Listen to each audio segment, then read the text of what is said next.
Oh, please don't kill me now for doing this. I simply thought it would be so funny to redo another anime gone wrong of some borderline hentai anime. Yes, this anime contains serious amount of ecchi and even a 13th episode with the mysterious name Evolutions, and yes, it's spelled like Evolutions. Don't question it. So, is nudity all this show has to offer?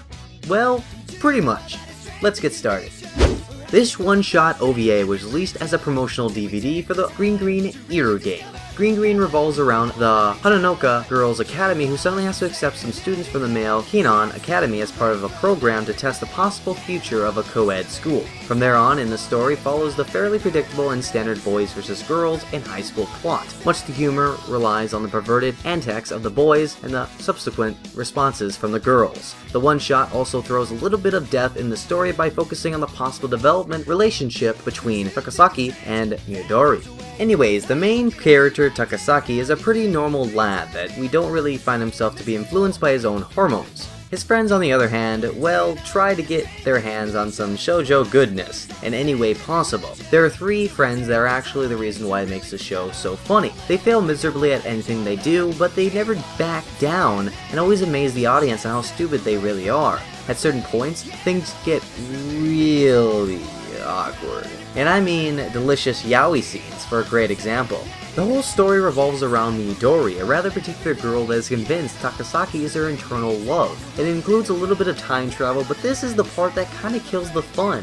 The story isn't anything near interesting thanks to the ridiculous tone of this entire show. It's not like the main story isn't prominent, only the last 2 episodes I would say. Coincidental, I found that these were the most boring episodes this anime had to offer. But I shouldn't complain too much about this show since it has many strong points. I think the opening is actually quite good, just to be honest. I mean, the opening song is sort of catchy, maybe a little annoying, and the actual visuals are filled with plenty of lulls. Well, more or less ashes and slongs, and even the animation isn't half bad. I mean, for example, those tears, man, look at those tears.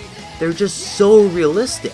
I mean, dude, this is above Fate Zero quality, I'm just being honest. Those tears with that CG, oh god, breathtaking, breathtaking.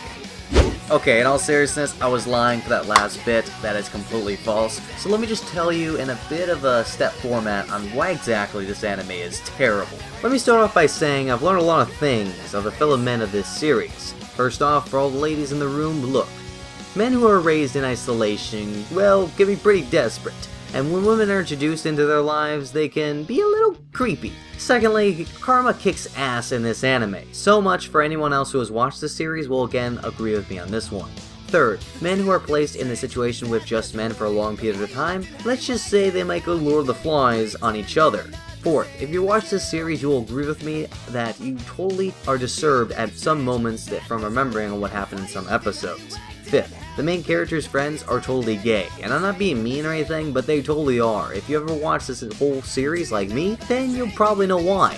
Sixth, the music is actually pretty decent for this anime, I'll give it that. It's nothing anything special to remember, but it's just decent enough to listen to.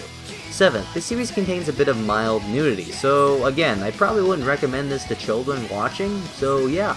8th, I really didn't like the ending of this anime. It probably was one of the worst endings I've ever seen in a romance anime. And others who have watched it will probably again agree with me on this one. So in the end, all I can say is just go ahead and watch this anime and see if you like it. I found it funny as hell just because it simply shows men's desperation at its finest. Yet I didn't like how it ended. Oh, and P.S. this anime is kind of based on a hentai game, so yeah. Well, that kind of explains a lot about this anime, actually.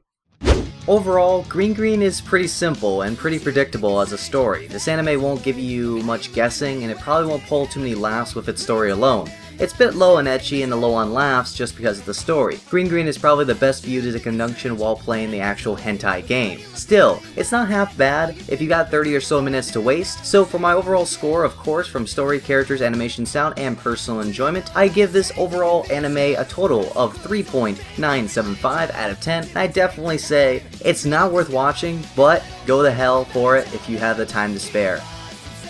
Anyways, this is going to wrap up my anime gone wrong of Green. I know it was really short. I'm actually in the process of making plenty more videos in the near future, hopefully this week as well for Otaku and my channel. If you guys did enjoy this, of course share your support down in the comment section below on what you thought about this anime, and as well share your support by dropping a like and checking out my Twitter. Anyways, my name is JcGreen and I'll see you guys next time, I promise, my next anime related video. Peace guys.